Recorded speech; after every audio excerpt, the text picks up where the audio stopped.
7 দিনের মধ্যে সকল অবৈধ ইন্ডিয়ান নাগরিককে আটক করতে হবে এবং বের করে দিতে হবে।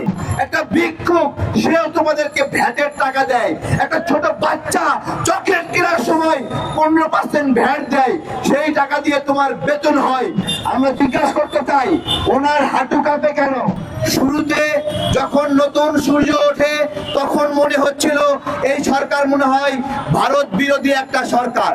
ভারত বিরোধী না হলেও ভারতের যে শত্রুতা এগুলোর বিষয়ে যথাযথ ব্যবস্থা নেওয়ার মতো একটা সরকার, কিন্তু ধীরে ধীরে তাদের ভারতের প্রতি নমনীয়তা আমরা খেয়াল করছি।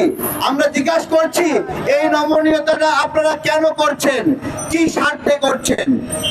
এই এপ্রিল মাসে 4 জন বাংলাদেশি নাগরিককে ইন্ডিয়ান বিএসএফ হত্যা করেছে, যার মধ্যে শুধুমাত্র ঝিনাইদহে 2 জনকে হত্যা করা হয়েছে।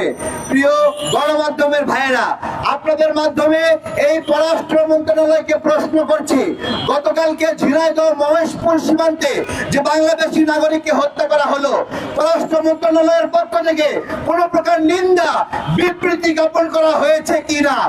আপনারা কি পেয়েছেন? আপনারা বলবেন আপনারা পেয়েছেন কিনা। আমরা পাইনি, আমরা দেখিনি। সেই কারণেই আজকে আমরা পররাষ্ট্র মন্ত্রণালয়ের কাছে দাঁড়িয়েছি যে তোমরা কি স্বার্থে বাংলাদেশি নাগরিক হত্যা করার পরেও কোন ধরনের নিন্দা প্রতিবাদ জ্ঞাপন করলা না।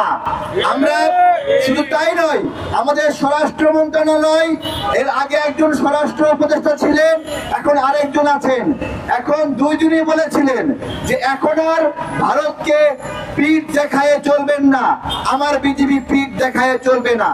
আমার কথা হলো এই এপ্রিল মাসে 4 জন নাগরিককে হত্যা করা হলো, তোমরা পিঠ দেখিয়েছো নাকি মুখ দেখিয়েছো? বছরের পরে বছর ইন্ডিয়ান বিএসএফ আমাদেরকে গুলি করে হত্যা করছে। আমাদের আফসোস, আমাদেরও একটা সীমান্তরক্ষী বাহিনী আছে ভাই, সেইটা কোনোদিন তাদের কাছে আমরা বন্দুক দিয়েছি, গুলি দিয়েছি। এই বিজেপির ভাইয়েরা মাসের পর মাস তোমাদেরকে বেতন দিচ্ছি আমরা আমাদের কষ্টের টাকা দিয়ে। আরে একটা ভিক্ষুক সেও তোমাদেরকে ভ্যাটের টাকা দেয়, একটা ছোট বাচ্চা চকলেট কেনার সময় 15% ভ্যাট দেয়, সেই টাকা দিয়ে তোমার বেতন হয়।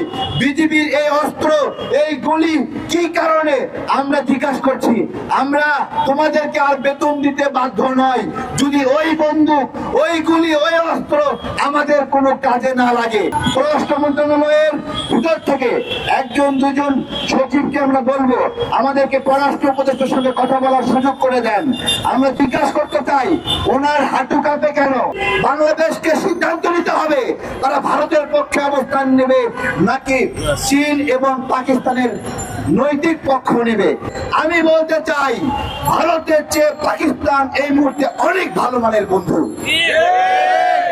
ভারতের চেয়ে চায়না এই মুহূর্তে অনেক ভালো মানের বন্ধু। এই বন্ধুত্বকে গ্রহণ করে ভারতীয় আগ্রাসনকে রুখে দিতে হবে। আমাদের স্মারকে কি লেখা আছে আমরা একটু 1 মিনিটে পড়ে শোনাবো, আপনাদের কাছে ছবি এবং কপি দিয়ে দেবো ইনশাল্লাহ। বরাবর পররাষ্ট্র উপদেষ্টা বাংলাদেশ সচিবালয় ঢাকা, বিষয় ইন্ডিয়ান বিএসএফ কর্তৃক সীমান্তে বিরামহীন নাগরিক হত্যা বিষয়ক আবেদন, হত্যা বিষয়ক আলোচনা। যথাযথ সম্মান প্রদর্শন পূর্বক অবগতি করছে এই যে এই এপ্রিলে 4 মাসে 4 বাংলাদেশিকে, এই এপ্রিল মাসে 4 বাংলাদেশিকে খুন করেছে ইন্ডিয়ান বিএসএফ। এর মাঝে শুধু ঝিনাইদহে 2 নাগরিককে হত্যা করেছে। ঝিনাইদহের কল্যাণপুর সীমান্তে ওয়াসিম হোসেন নামে এক যুবককে পিটিয়ে হত্যা করেছে বিএসএফ।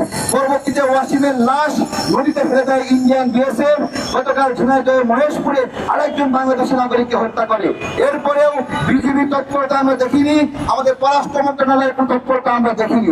সীমান্তে বিরামহীন হত্যাকাণ্ডের জন্য পার্শ্ববর্তী রাষ্ট্র ইন্ডিয়াকে জবাব দিয়ে আওতায় আনার কোনো উদ্যোগ আমাদের চোখে পড়ে নাই। বাংলাদেশের নাগরিকদের জননিরাপত্তাহীনতার পরিস্থিতিতে আম জনতার দল গভীর উদ্বেগ প্রকাশ করছে।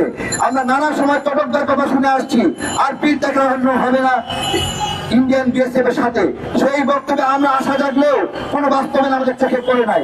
আমরা জানতে চাই এই হত্যাকাণ্ডের ঘটনায় কোনো ইন্ডিয়ান বিদেশ বিষয়ক কর্মকর্তাকে ডেকে শোকজ করা কেন হলো না?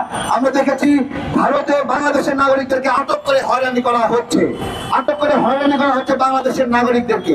আমরা পররাষ্ট্র মন্ত্রণালয় এবং স্বরাষ্ট্র মন্ত্রণালয়কে যৌথভাবে আলোচনা করে ব্যবস্থা নেওয়ার অনুরোধ করছি, যাতে করে এই বাংলাদেশে বিরাজমান অবস্থান করা অবৈধ ইন্ডিয়ান নাগরিককে গ্রেফতার করে এখান থেকে বের করে যাওয়া সম্ভব হয়।